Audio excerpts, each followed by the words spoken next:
Hello বন্ধুরা, তো আজকে আমি আবারও চলে আসলাম আপনাদের সাথে সম্পূর্ণ নতুন একটি রেসিপি শেয়ার করতে। আপনারা কি এটা দেখে বুঝতে পারছেন এটা কি? একদম ভিন্ন ধরনের একটি পরোটা রেসিপি শেয়ার করতে। এটা হয়তো আপনারা আগে কখনো তৈরি করে খাননি। এতটাই সুস্বাদু হয়, আপনারা একবার খেলে ভাববেন যে আগে কেন এটা বানাইনি। তাও আবার মাত্র 5 মিনিটে তৈরি হয়ে যাবে, কোনো আলাদা পুর তৈরি করা ঝামেলা ছাড়াই। তো তার জন্য কিন্তু পুরো ভিডিওটা দেখতে হবে, একটুও স্কিপ না করে, কারণ ভিডিওতে কিন্তু আমি পুরো স্টেপ বাই স্টেপ দেখিয়েছি। ভিডিওটা ভালো লাগলে কিন্তু অবশ্যই লাইক দিয়ে দেখতে শুরু করবেন এবং হাইপ করতে ভুলবেন না। তো চলুন ভিডিওটা শুরু করা যাক। দেখুন, আমি কিন্তু প্রথমে ময়দার সাথে অল্প লবণ দিয়ে জল দিয়ে যে ময়দাটাকে মেখে নেব। দেখতেই পাচ্ছেন ময়দাটাকে আমি অল্প অল্প করে জল দিয়ে প্রথমে ময়দাটা আমাদের মেখে নিতে হবে। এখানে আমি 2 কাপ পরিমাণে ময়দা নিয়েছি। এইবারে যে দেখুন, আমি এরকম একটা নরম স্মুথ একটা ডো তৈরি করে নিয়েছি। ডোটাকে এবার যে আমি কিছুক্ষণ রেস্টের জন্য রেখে দেবো। খুব অল্প সময় এবং খুব সহজ পদ্ধতিতে কিন্তু আমি আপনাদেরকে এই রেসিপিটা আজকে করে দেখাবো। পুরো ভিডিওটা দেখতে থাকুন। এরপর দেখুন, আমি একটা বাটি নিয়ে নিয়েছি। এর মধ্যে আমি দুটো বড় বড় পেঁয়াজকে একটু সরু সরু করেই আমি কুচিয়ে নিয়েছি, একটু মিডিয়াম করে কুচালেও হবে। এইভাবে কুচিয়ে নেওয়ার পর এর মধ্যে আমি যে এবারে লবণ দিয়ে দিলাম। একটু লবণ দিয়ে এটাকে আমাদেরকে খুব ভালোভাবে লবণের সাথে পেঁয়াজটাকে মিশিয়ে নিতে হবে, যাতে এর মধ্যে যে এক্সট্রা জলটা আছে ওটা বাইরে বেরিয়ে যায়। তো লবণের সাথে পেঁয়াজটাকে মিশিয়ে আমি একটা এরকম রেখে দেবো এটাকে, পেঁয়াজটাকে, যাতে এর মধ্যে যে এক্সেস জলটা আছে সেটা যেন বেরিয়ে যায়। দেখুন, আমি 5 থেকে 10 মিনিট রাখার পরেই কিন্তু পেঁয়াজ থেকে যে এক্সট্রা জলটা ছিল সেটা কিন্তু বেরিয়ে গিয়েছে। তারপরে আমি যে হাতে করে পেঁয়াজটাকে এক্সট্রা করে চেপে এর মধ্যে যে এক্সট্রা জলটা ছিল ওটাকেও আমি বার করে দেবো। আর বের করে একটা প্লেটের মধ্যে আমি সাইডে পেঁয়াজটাকে রেখে নেব। মূলত আমাদের কিন্তু এখানে পেঁয়াজটার জলটাকে খুব ভালোভাবে বাদ দিয়ে নিতে হবে, কিছুটাও একটুও জল থাকা যাবে না কিন্তু। তো সেই মতোই কিন্তু আমি দেখুন হাতের সাহায্যে ক্রাশ করে করে আমি জলটাকে বের করে নিচ্ছি। আপনারাও এভাবে বের করে নেবেন, কারণ লবণ দিলেও সব জলটা কিন্তু পুরোপুরি বেরিয়ে যায় না। দেখতে পাচ্ছেন অলরেডি কিন্তু কতটা জল বেরিয়ে গিয়েছে পেঁয়াজগুলোর ভেতর থেকে। এখানে কিন্তু খুব অল্প পেঁয়াজই ছিল। তো এবারে আমি যে এগুলোকে সাইডে রেখে দিচ্ছি। দেখুন, এইবারে এই কতটা জল বেরিয়েছে আপনাদেরকে দেখিয়ে দিচ্ছি। এটা থাকলে কিন্তু এই রেসিপিটা একদম ভালো খেতে লাগবে না। তার জন্য জলটা কিন্তু আগে আমাদেরকে বের করে দিতে হবে। এরপর দেখুন, আমি এর মধ্যে লঙ্কা গুঁড়ো দিয়ে দিলাম, আর একটু এখানে ভাজা জিরা গুঁড়ো দিয়ে দিচ্ছি। এখানে আমি লঙ্কা গুঁড়োটা আপনারা চাইলে একটু কম দিতে পারেন যদি আপনাদের বাচ্চারা ঝাল কম খেতে ইচ্ছুক। তো এরপর দেখুন, আমি এর মধ্যে একটু ধনে গুঁড়ো দিয়ে দিলাম, দিয়ে পেঁয়াজটার সাথে খুব ভালোভাবে সব মশলাগুলোকে মিশিয়ে নেব। আমি যেহেতু বলেছিলাম যে কোনো পুর তৈরি করা ঝামেলা ছাড়াই, তো সেইভাবেই কিন্তু আমি আপনাদেরকে রেসিপিটা করে দেখাবো। তো দেখতে থাকুন। দেখুন, পেঁয়াজের সাথে খুব ভালোভাবে কিন্তু আমি সব মশলাগুলোকে মিশিয়ে নিয়েছি। এই পর্যায়ে কিন্তু এখন নুন দেওয়া যাবে না, যেহেতু আমরা আগে নুন দিয়ে দিয়েছিলাম। এরপর আপনারা চাইলে এর মধ্যে অল্প চাট মশলাও কিন্তু ইউজ করতে পারেন।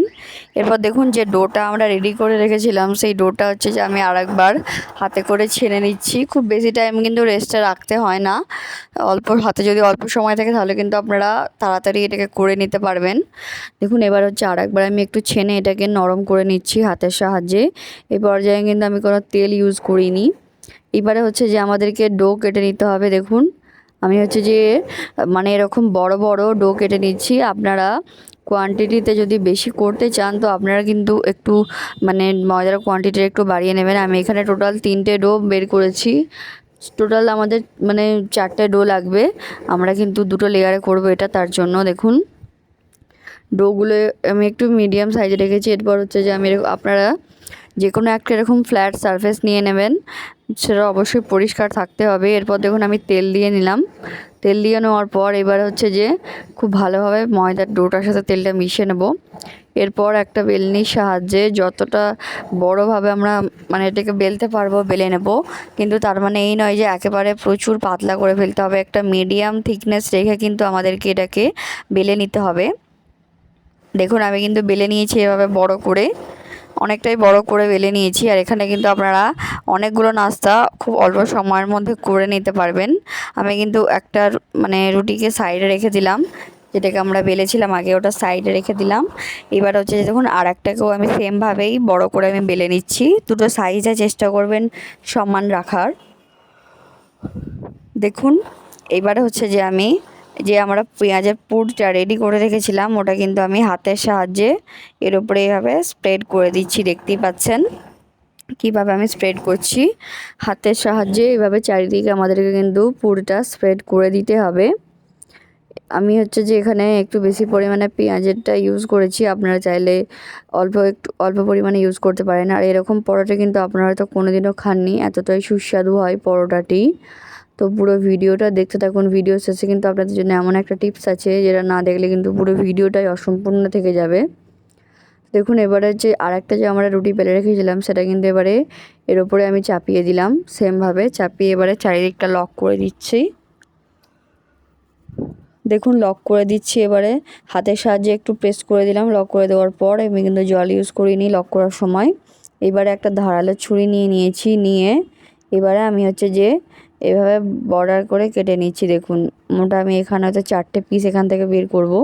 লম্বা লম্বা করে এরকম কাট দিয়ে নিচ্ছি আমরা। এভাবে আপনারাও করবেন ধারালো একটা ছুরি নিয়ে। দেখুন এবার আমি এটা হচ্ছে যে একটা যে পিস ছিল ওটাকে কিন্তু এবারে রোল করে গুটিয়ে নিচ্ছি। ক্রসন যেমন করে আমরা তৈরি করি এটা কিন্তু অনেকটা সেরকমই। তো এইভাবে গুটিয়ে নিলাম। দেখলেন আমাদের কিন্তু একটা ডো রেডি হয়ে যাবে এইভাবে করতে করতে। দেখুন আমি হচ্ছে যে 2টো পার্ট দিয়েছি একটাতে, তো আমি এবারে এটাকে প্রেস করে দিলাম। দেখুন কত সহজে আমাদের কোনো পুর তৈরি ঝামেলা ছাড়াই কিন্তু পুর ভরা পরোটা কিন্তু রেডি হয়ে গেল। এইভাবেই কিন্তু আমি আরেকটাকেও করে নেব, মানে আপনাদের টেকনিক্যালি কিন্তু একটা ডো থেকে কিন্তু 2টা পরোটা হবে, মানে একটা পিঠা থেকে। এইভাবে কিন্তু আপনাদেরকে তৈরি করে নিতে হবে।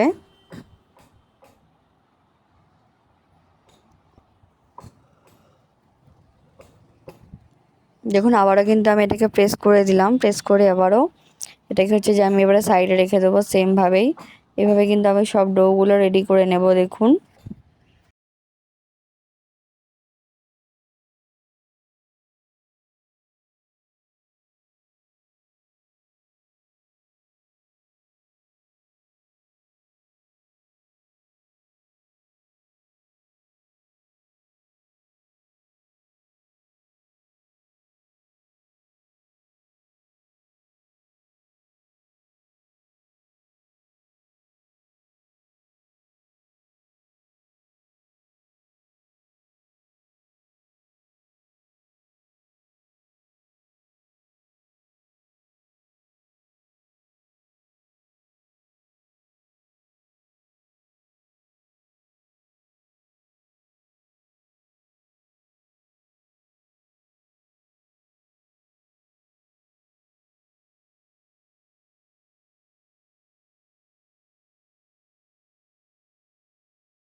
দেখুন এবারে কিন্তু আমি এটাকে হালকা করে বেলে, খুব বেশি প্রেস করে কিন্তু বেলিনি, হালকা করে বেলেই কিন্তু আমি প্যানেতে দিয়ে দিয়েছি। ননস্টিকের প্যানে অল্প তেল দিয়ে, বেশি তেলও কিন্তু আমি দিইনি এখানেতে। তো এইভাবে সব পরোটাগুলোকে রেডি করে নেব।